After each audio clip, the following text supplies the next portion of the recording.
kids, and welcome to Covenant Kids TV. Today we're going to hear another story about missionaries, but first we're going to worship our God. So stand up with us and sing nice and loud. I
can count on you.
me in all my adventures and guide every step of my feet.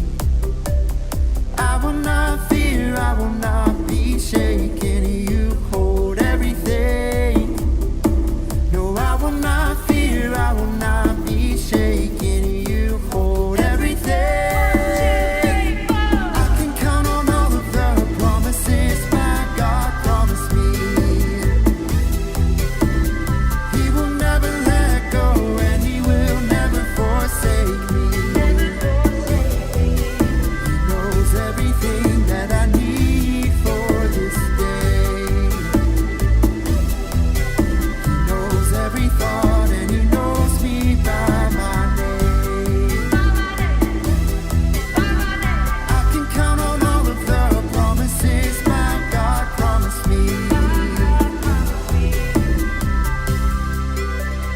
1, 2, 3. I am treasured, treasured, treasured by the one who loves me.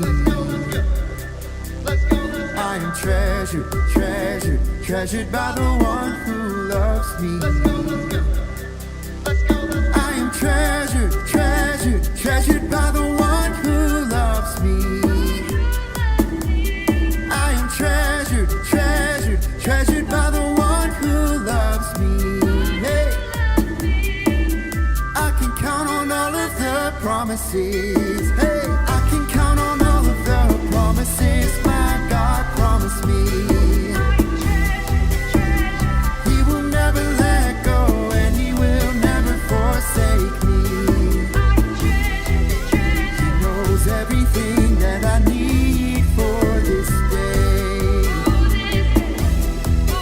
He knows every thought and He knows me by my name.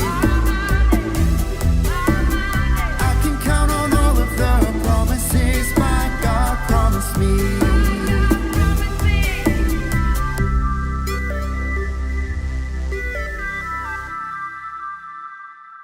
Hey Covenant Kids, I'm Miss Michelle, and so we have been talking for the whole summer about someone named Paul, right? Paul was an incredible missionary, one of the first ever missionaries there ever was. And remember, a missionary is a person who goes and tells people about Jesus. In the Bible, in the book of Acts, we learn a lot about Paul's different journeys all around the world to tell people this good news.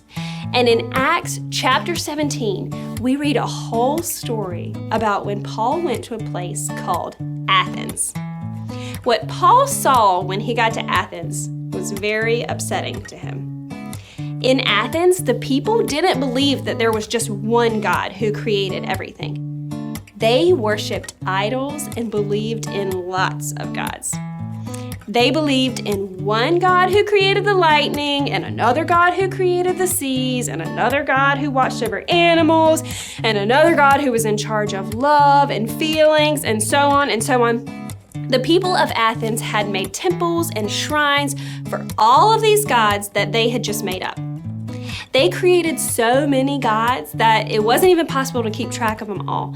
And the people there, they even built an altar, and they said, this altar is so that we can worship an unknown God. They just made up one that just was an unknown God just in case they had missed anything. Paul had a very difficult job to do because he had to try to help these people understand that there's only one God. And that one God created all the heaven and all the earth. These other gods that they made up, they weren't real. They were just pretend. They just made them up. So he told them that there is one true God that is real and that deserves our worship. But you see, the people of Athens, they wanted to worship. They knew that there was something out there bigger than themselves. They just didn't understand. And people today, they know that deep down too. We were made to worship. And people want to know about God and they want to worship the one true God. But a lot of people just don't know how. They just don't understand. As Christians, our job is to help people understand. We should point them to Jesus. We should help them to know that there is one true God, just like Paul did in Athens.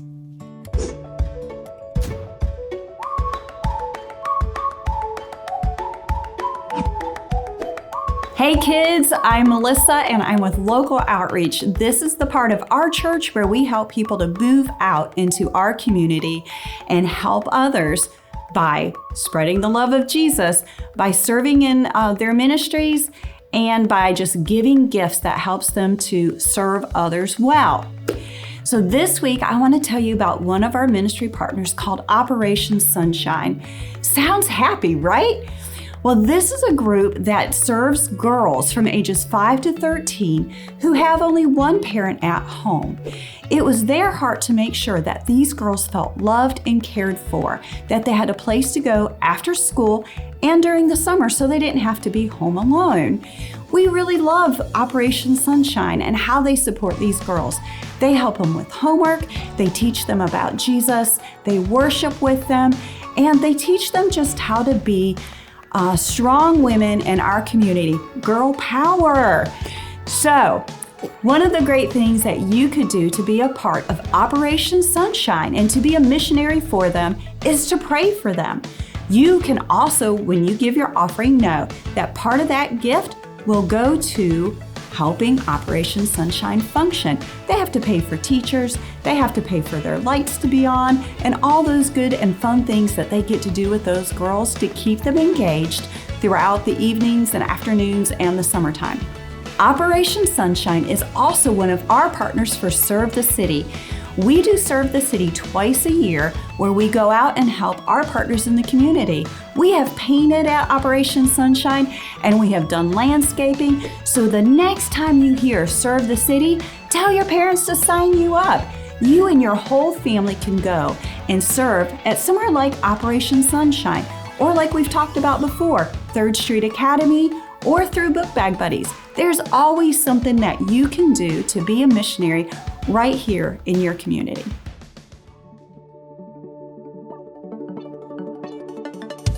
Hey Covenant Kids, it is time to do our memory verse. It is from Galatians 6:10, and I'll read it first. So, when we can do good to everyone, let us do it. Let's try even harder to do good to the family of believers. Galatians 6:10. Now let's read it together. Repeat after me. So, when we can do good to everyone, let us do it. Let's try even harder to do good to the family of believers.